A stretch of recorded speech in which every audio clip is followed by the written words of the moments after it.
Hello friends, law lecture में आप सब लोगों का स्वागत है। आज हम लोग इंडियन एविडेंस एक्ट में देखने वाले हैं opinion of third person when relevant, यानी कि हिंदी में अगर हम इसे कहें तो ये कहेंगे कि अन्य व्यक्तियों की राय कब सुसंगत होंगी। हमने पहली बात करी है कि सेक्शन 45 से लेके 45 तक ओपिनियन ऑफ एक्सपर्ट गिवन है, जिसमें सेक्शन 45 यानी कि पहला सेक्शन ये बता रहा है कि ओपिनियन ऑफ एक्सपर्ट क्या है।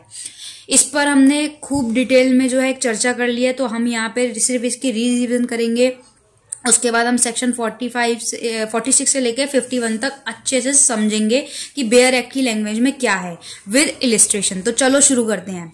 45 में लिखा हुआ है ओपिनियन ऑफ एक्सपर्ट, यानी कि विशेषज्ञों की राय।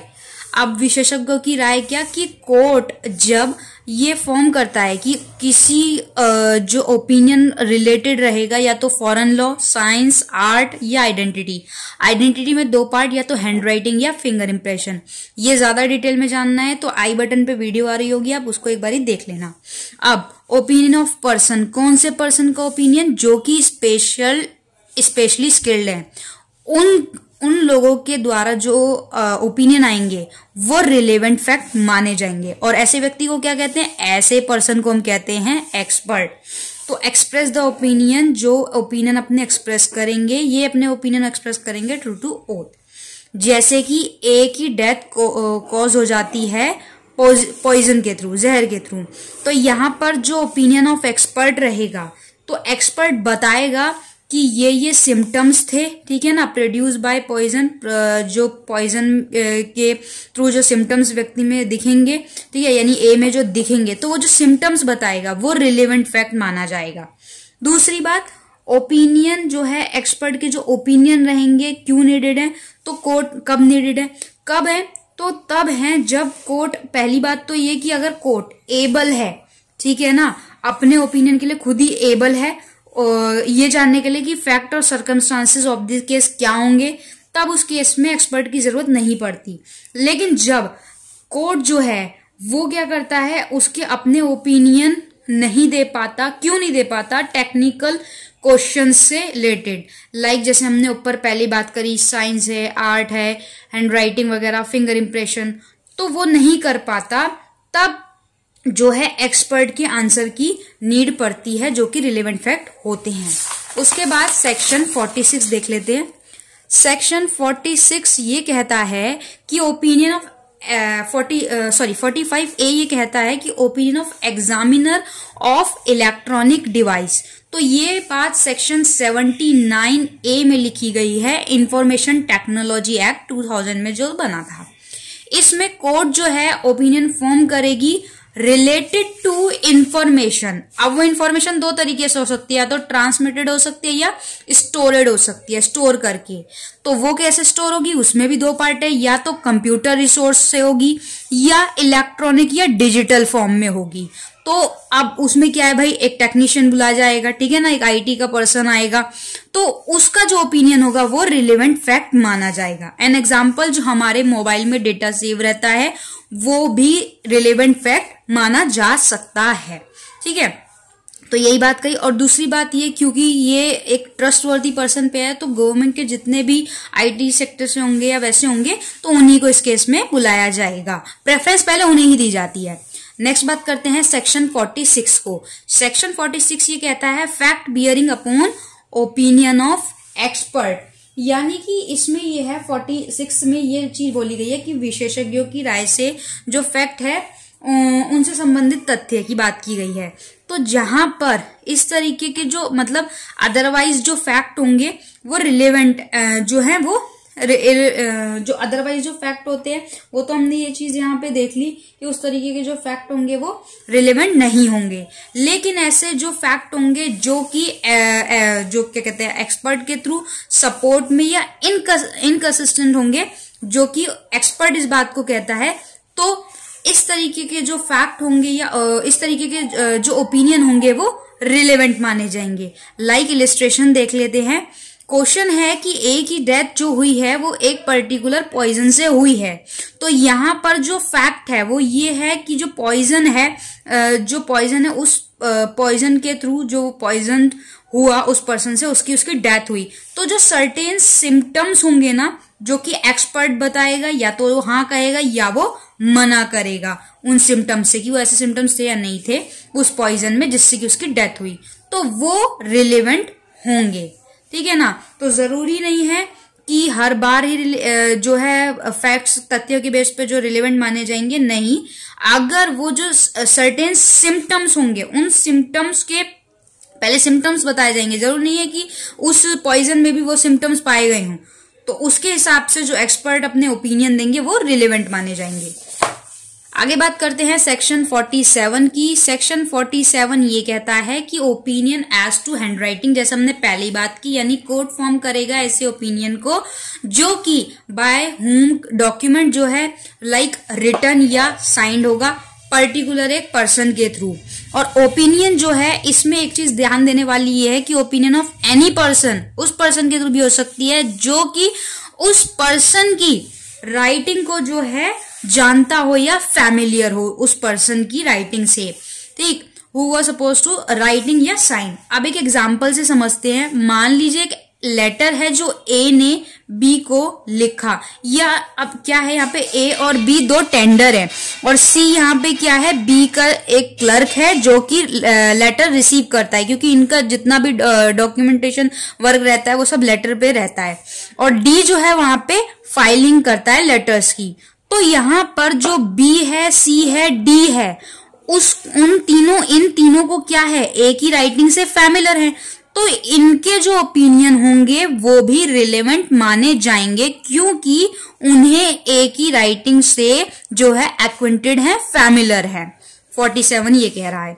47A बात करता है opinion as to digital signature when relevant. Digital signature कब रिलेवेंट होंगे? जब कोर्ट ये फॉर्म करेगा इस ओपिनियन के लिए एज टू डिजिटल सिग्नेचर उस व्यक्ति के हैं या नहीं है। तो क्या होता है, डिजिटल सिग्नेचर के लिए सर्टिफाइंग अथॉरिटी से पता करना पड़ेगा, क्योंकि किसी भी व्यक्ति का अगर डिजिटल सिग्नेचर है तो कहीं से ऑथोराइज तो होगा, कहीं से इशू तो कराया होगा।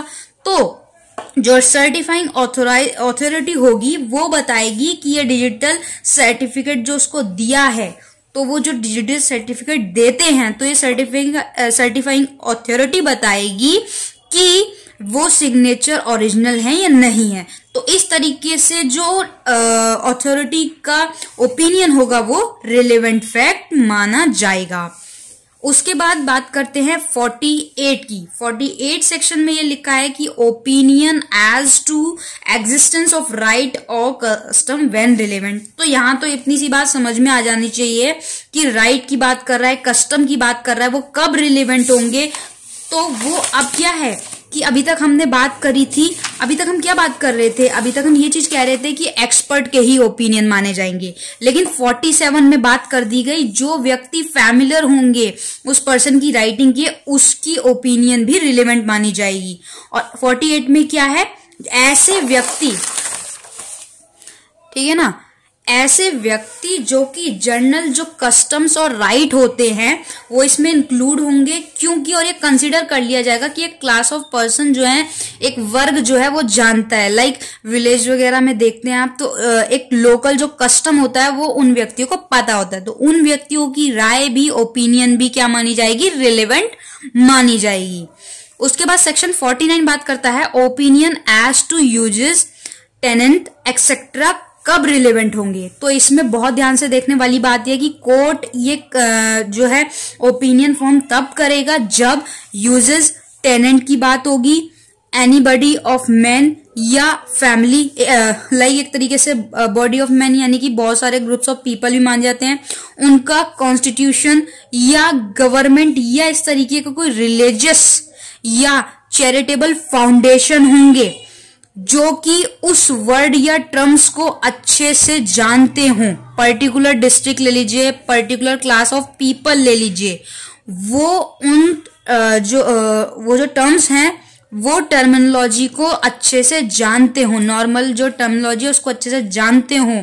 तो उन लोगों के जो ओपिनियन होते हैं, ठीक है ना, स्पेशल मीन्स ऑफ नॉलेज अगर वो रखते हैं, तब उस केस में उनके ओपिनियन भी रिलेवेंट फैक्ट माने जाएंगे। किनके, वो हमने देख लिया, टेनेंट, एक ग्रुप ऑफ पीपल हो गया, या रिलीजियस या चैरिटेबल फाउंडेशन ले लो, या जो पर्टिकुलर डिस्ट्रिक्ट के बारे में या पर्टिकुलर क्लास ऑफ पीपल्स। तो इस तरीके के लोग जो नॉर्मली टर्मिनोलॉजी को जानते होंगे उनके ओपिनियन भी रिलेवेंट माने जाएंगे। तो यहाँ पे हम चीज देखते आ रहे हैं कि कौन कौन से एक्सपर्ट तो है ही है, लेकिन अनदर जो थर्ड पर्सन है उसके ओपिनियन भी रिलेवेंट है। उसके बाद आगे बात करते हैं सेक्शन 50। सेक्शन 50 ये कहता है opinion on relationship when relevant.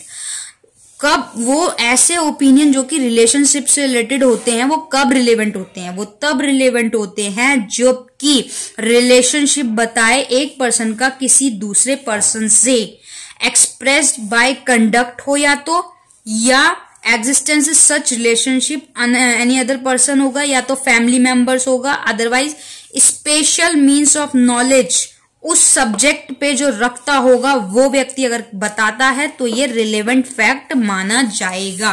लेकिन इसमें बात ये है कि प्रोवाइडेड दैट सच ओपिनियन जो है वो सफिशिएंट नहीं होता prove a marriage under the Indian divorce act 1869।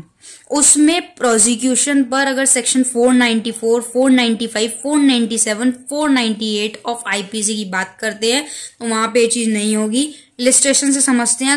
मान लो क्वेश्चन है कि ए और बी जो है वो मैरिड हैं, तो जो फैक्ट है वो कैसे पता चलेगा कि जो उनके फ्रेंड्स वगैरह हैं वो उनको यूजुअली ट्रीट कैसे करते हैं या रिसीव्ड कैसे करते हैं। अगर एज अ हस्बैंड वाइफ करते हैं तब उनके जो ओपिनियन होंगे या जिस तरीके से वो ट्रीट करते हैं वो रिलेवेंट फैक्ट माने जाएंगे।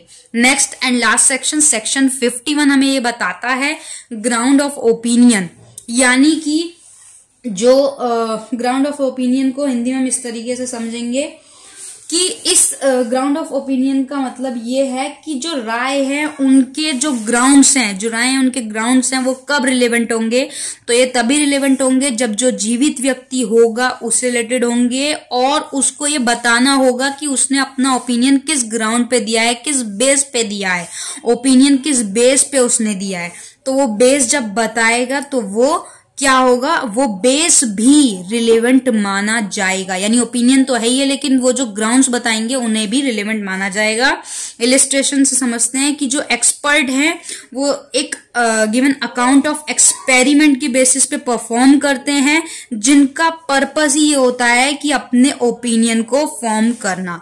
तो सेक्शन 45 से लेके 5 से लेके 51 तक होप सो आपको क्लियर हुआ होगा। वीडियो पूरी देखने के लिए थैंक यू सो मच। अगर ये वीडियो थोड़ी सी भी यूजफुल लगे तो और लोगों को शेयर करना ताकि उन लोगों को हेल्प मिल सके। चैनल पे नए हैं तो बेल आइकन प्रेस कर देना और सब्सक्राइब का बटन भी दबा देना। Thank you.